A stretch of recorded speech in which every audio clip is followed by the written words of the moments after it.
If you actually cross the street to the plaza and look at the front of the building, you will see there is a bear that was created there in the center of the building up in the front. And that's been there as long as I've been here, and I believe it was there originally. It was part of the original design, and it's always been there.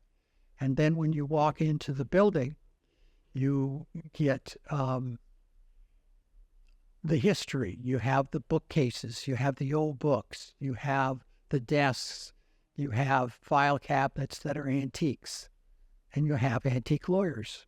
This has been a law office since 1893.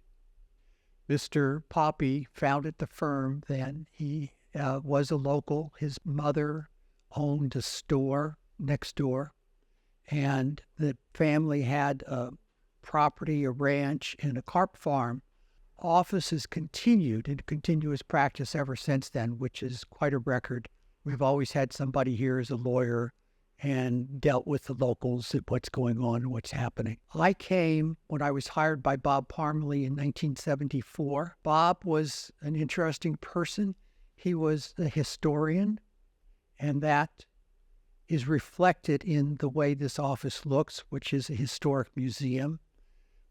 We have furniture that predated the fire in 1911, which burned the wooden building that had previously been here. The fire started north up the street, and there wasn't any water to put the fire out because the only water supply Sonoma had at the time was the little pond behind the Vallejo home.